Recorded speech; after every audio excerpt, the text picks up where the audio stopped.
Mbuso Mohlane saying, Minister, please ban teachers from smoking on school premises. That's one.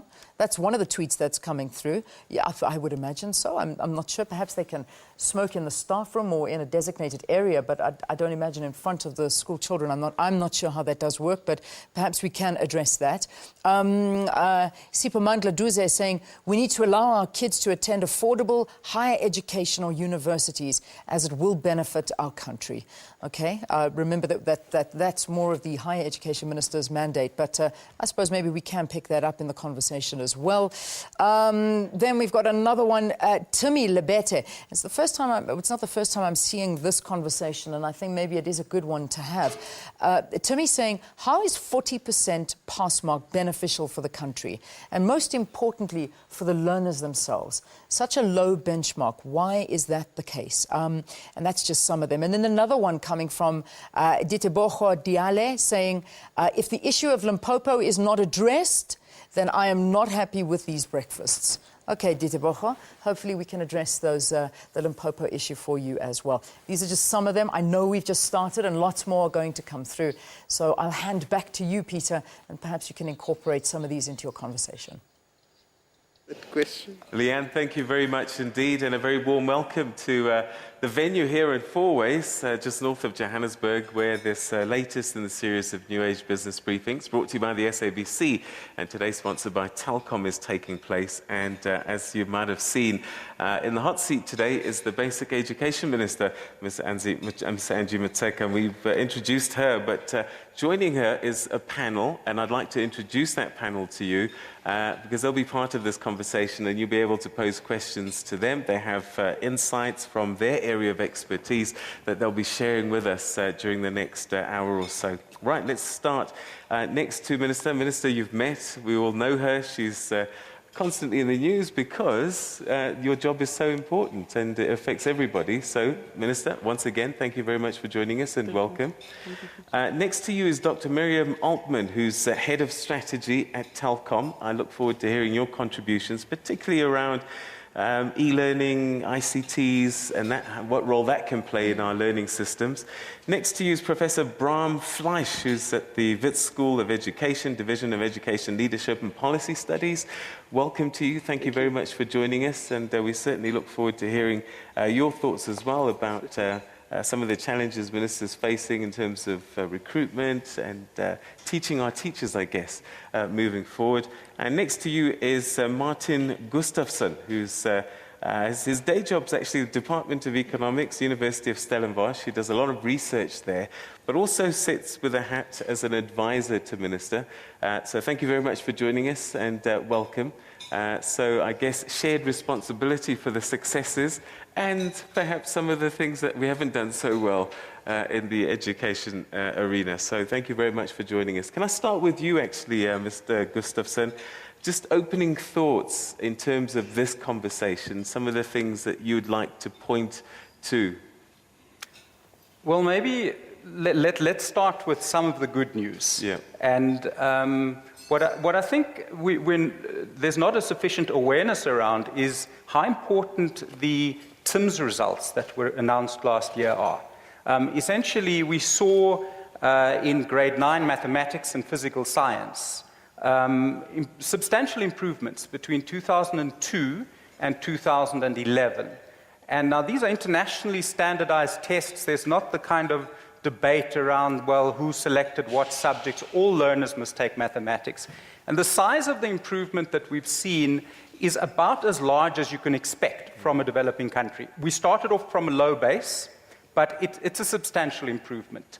And I think that should inform us around what we do. Something is working in the system.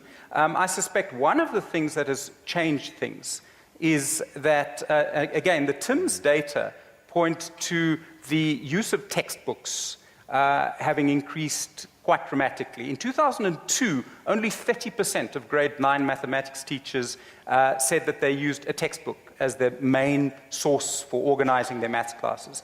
In 2011, that figure had changed to 70%, so much larger use of textbooks, of materials. There have been workbooks that have been coming into the system. So that is quite an important technology change. I think it's useful to think of technologies in education as not just the ICTs, but the whole range. Yeah, so I think that's some of the good news.